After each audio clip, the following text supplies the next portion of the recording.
Kapag sinabing asin, iniisip natin agad maalat. Pero paano kung ang sobrang asin ay hindi nanggagaling sa alat? Paano kung araw-araw natin itong nakakain kahit hindi natin namamalayan?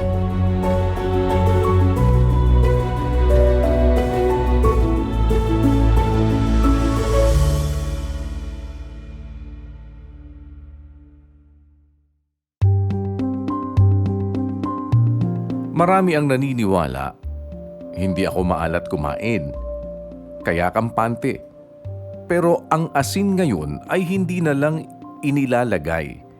Ito ay hinahalo, itinatago, at isinasama sa mga pagkaing madalas kainin. Hindi po lahat ng may asin maalat ang lasa.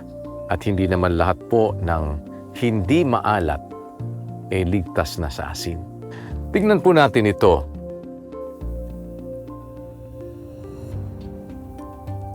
Alam niyo po, hindi naman sobrang alat ang lasa nito.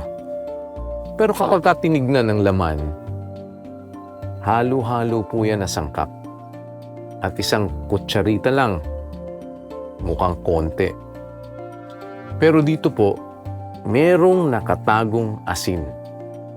At kapag pinagsama-sama sa noodles, sa delata, sa sausawan, sa merienda, dumadami po ito. Hindi mo ito napapansin sa lasa, pero ramdam ito ng katawan. Yung sodium natin ay pwedeng ma-accumulate sa katawan. Kahit konti lang ang alat mo, akala mo hindi ka naglagay ng asin, hindi na maalat yun. Kasi present din ang sodium sa patis at saka sa toyo.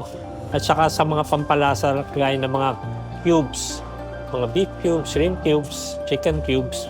At saka yung iba pang mga pampatingkad ng lasa gaya ng mga magic sabor, nor seasoning, gano'n.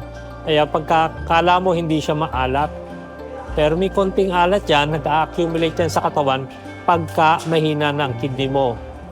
At saka, lalo na pag umiidad ka na, tsaka pagka nakagamot ka sa hypertension. Ang sobrang sodium sa katawan ay nagpapataas ng blood pressure.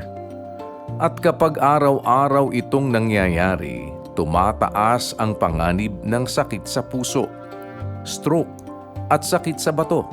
Hindi ito bigla. Unti-unti itong naiipon. Ang problema sa asin, hindi ito nagbibigay ng agarang babala.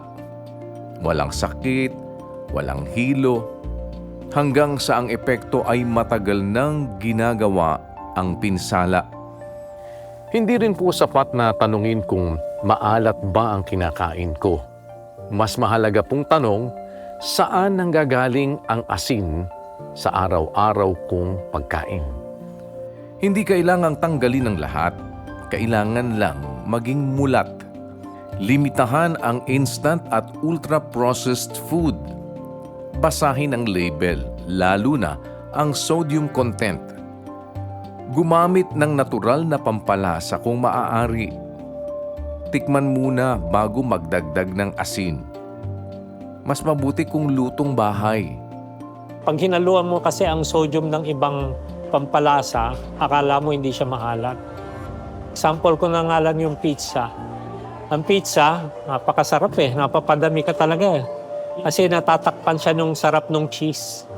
Pero yung cheese itself, ang preservative doon ay sodium. No?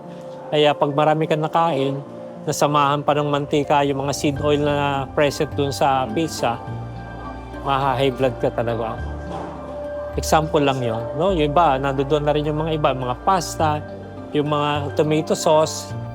Hindi naman po ang pinag-uusapan ay ang sobrang paghihigpit. Ito po ay tungkol sa tamang kaalaman. Dahil kapag kaalabo kung saan nagtatago ang asin, mas may kontrol ka sa kalusugan.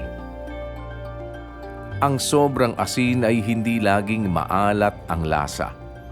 Minsan, ito ay tahimik na kasama sa bawat kain. Pero kapag natutunan nating hanapin ang hindi agad nakikita, mas may pagkakataon tayong pigilan ang paglala ng sakit. Dahil ang pag-iwas ay nagsisimula sa kaalaman.